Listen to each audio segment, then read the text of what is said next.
Herkese merhaba, kanalıma hoş geldiniz. Sizler için harika bir kahvaltılık poğaça tarifi vereceğim. Mutlaka deneyin. Çok lezzetli, çok da kolay, puf puf kabaran, nar gibi kızaran bir poğaça tarifi.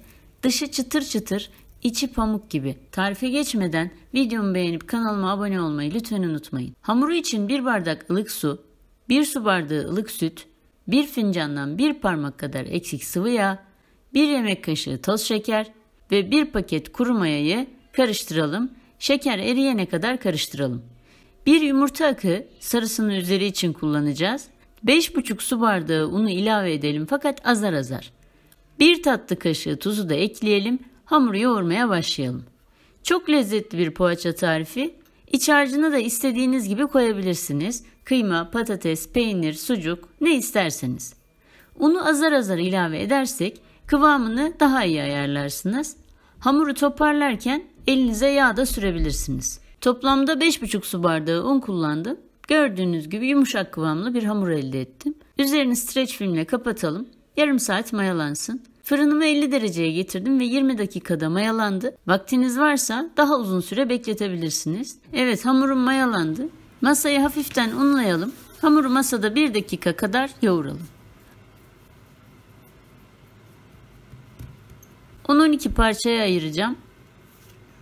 Ve hamurları yuvarlak beze haline getirdim. Üzerine biraz un serpiştirip merdane ile yemek tabağı büyüklüğünde açalım.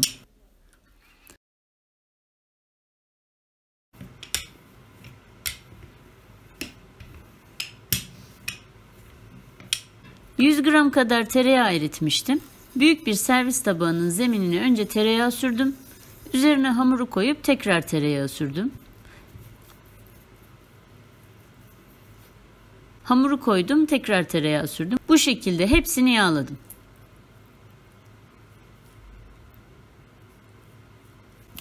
Üzerine streç film sarıp buzdolabında 10 dakika kadar beklettim. Masama hafif un serpiştirdim. Önce elimle genişlettim. Merdane veya oklava ile büyüttüm.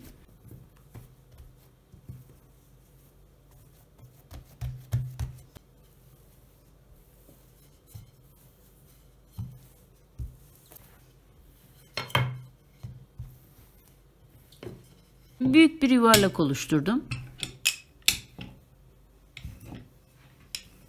Roller yardımıyla 2 parmak genişliğinde gördüğünüz gibi kesiyorum.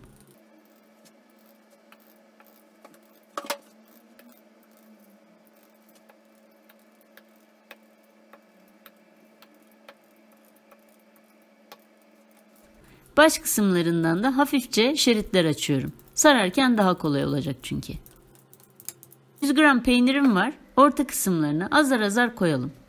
Bu şekilde sarıyorum. Sararken de kendimize doğru çekerek saralım lütfen. Gördüğünüz gibi çok kolay. Tek tek uğraşmadan bu şekilde hazırlamak çok kolay.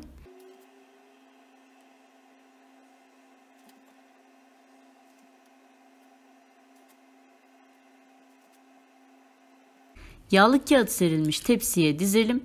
Sardığımız uç kısımları altına gelsin lütfen. 1 yumurta sarısını sürüyorum. İsterseniz yumurta sarısına 1 yemek kaşığı süt de ekleyebilirsiniz. 200 derecelik fırında 25 dakika kadar nar gibi kızartıyorum. Bu harika tarifi mutlaka deneyin.